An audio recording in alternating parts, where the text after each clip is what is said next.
rappelle encore ces paroles, comme on les oubliait. Elles résonnent en boucle dans ma tête.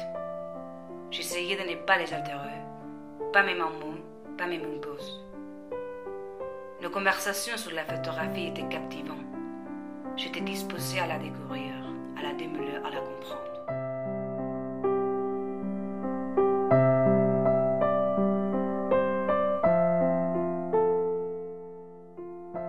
Il est intéressant de penser qu'en réalité, la photographie est toujours invisible. Qu'en réalité, ce n'est pas elle que nous voyons. Dans la photographie, il existe un opérateur, celui-ci serait le photographe, en plus de nous autres qui examinons des collections de photos dans des livres ou des revues, c'est-à-dire les spectateurs. Et ceci qui est photographié, c'est la cible, le référent, une sorte de petit simulacre que j'appellerais le spectrum de la photographie. Car ce mot lui donne ce quelque chose de terrible qu'il y a dans toute photographie, qui est le retour de ce qui est mort. Savoir que ce que la photographie a reproduit à l'infini a eu lieu une seule fois. Peut-être les photographes ne sont-ils pas conscients d'être, dans une certaine mesure, des agents de la mort. Certaines photographies provoquent en moi une certaine joie contenue, comme si elles renvoyaient à quelque chose d'érotique ou de déchirant au fond de moi. Et d'autres, au contraire, m'étaient à ce point indifférentes que je ressentais à leur égard une espèce d'irritation. Il y a même des moments où je déteste la photographie. À d'autres moments, je désirais être sauvage, inculte devant certains clichés. Mais qui de nous n'a pas une hiérarchie intérieure de préférence, de répugnance ou d'indifférence?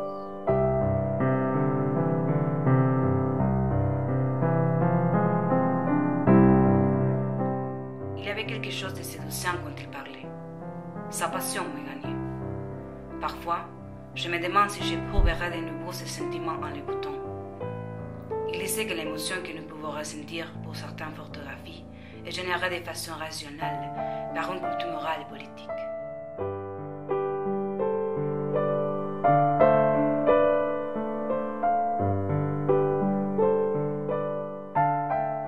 Au fond, pour bien voir une photo, il vaut mieux lever la tête ou fermer les yeux. Quand je parle de studium, je fais référence à une sorte d'intérêt général, mais sans acuité. Le studium appartient plus au champ de ce qui me plaît qu'au champ de ce que j'aime.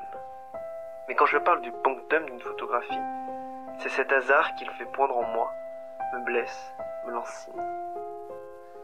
La photographie m'émeut si je l'extrais de son jargon ordinaire, technique, réalité, reportage. Ne rien dire, fermer les yeux, laisser apparaître seulement le détail jusqu'à la conscience affective. Si une photographie me plaît, me bouleverse, je me distrais en la contemplant. Je la regarde, je l'analyse, comme si je voulais en savoir plus sur la chose ou la personne que la photographie représente. Comme quand je me suis perdu pour la première fois dans la photographie de la serre. Le visage de ma mère était flou, un peu décoloré. Dans un premier temps, j'ai dit « C'est elle, c'est bien elle, c'est elle enfin !» Maintenant, j'essaie de savoir pourquoi, en quoi c'est elle.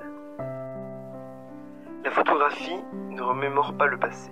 L'effet qu'elle produit en moi n'est pas la restitution de ce qui est aboli, mais la preuve que ce que je vois a été. Cela a été.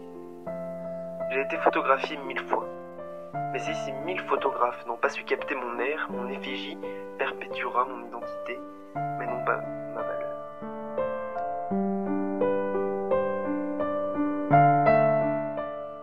Je garde encore quelques photographies qui me rappellent que cela a été, et que ce n'est pas une simple émission de ma part.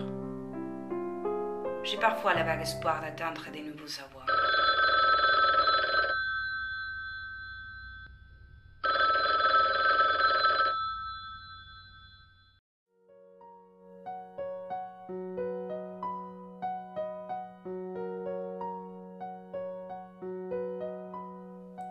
Mais c'est juste une invention. Il n'est pas. Il est devenu ce punctum que je vois dans les photographies. Au fond, la photographie est subversive. Mais non pas quand elle est vraie, quand elle bouleverse, ou même quand elle stigmatise, mais quand elle est pensive.